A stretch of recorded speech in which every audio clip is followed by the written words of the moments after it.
Since I was a kid, I have been a massive fan of music. At the height of my music collection in college, I must have had thousands of cassettes and CDs.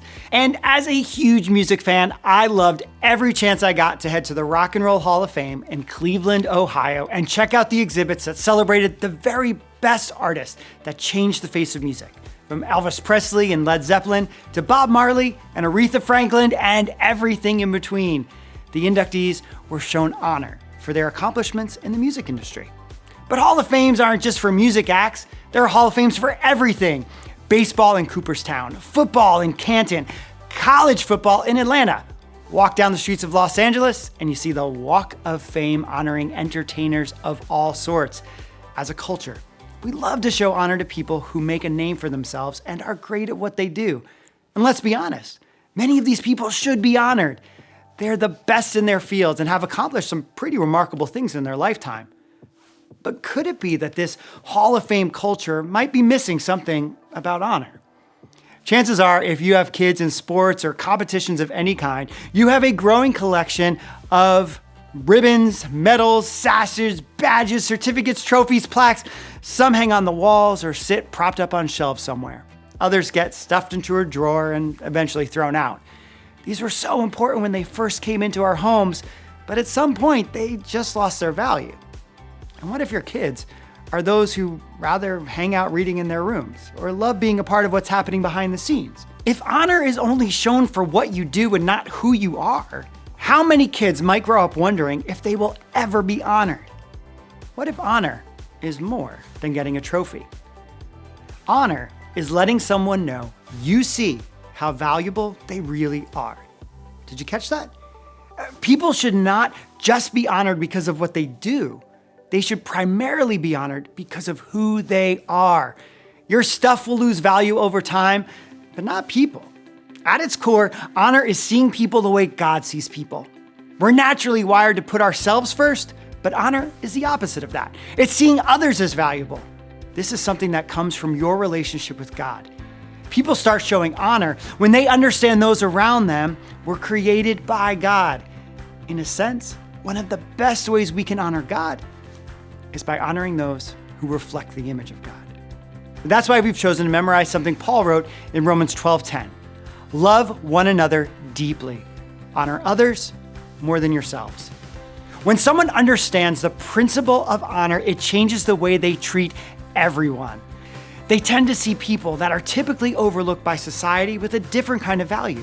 They tend to see those who are in authority with a different kind of respect. They tend to see their peers with a different kind of appreciation. When it comes to honor, there are two people in the Old Testament that come to mind. The first is David. In week 1, we see how David's story starts when God sent Samuel to Jesse's house to find a new king for Israel. God chose David as the next king because he saw that David's heart was aligned with his.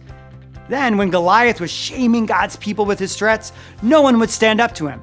But when David shows up, he decides to do something about this. King Saul thinks he's crazy for not using armor, but gives him a chance anyway. And God uses David to defeat Goliath. We hope kids learn that they can honor others by giving them a chance. In week 2, we'll discover that after David was anointed king, something incredible happened.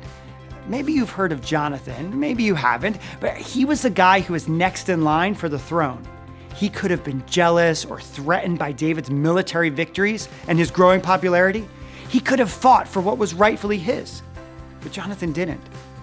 There's this famous scene where Jonathan, in an ultimate act of honor and loyalty, gave David his robe, his sword, and his bow.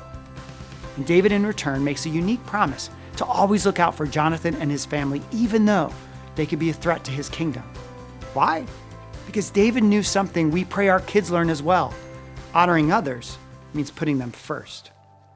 Then, many years later, King David kept his word to Jonathan. The only person left in Jonathan's family was a man named Mephibosheth.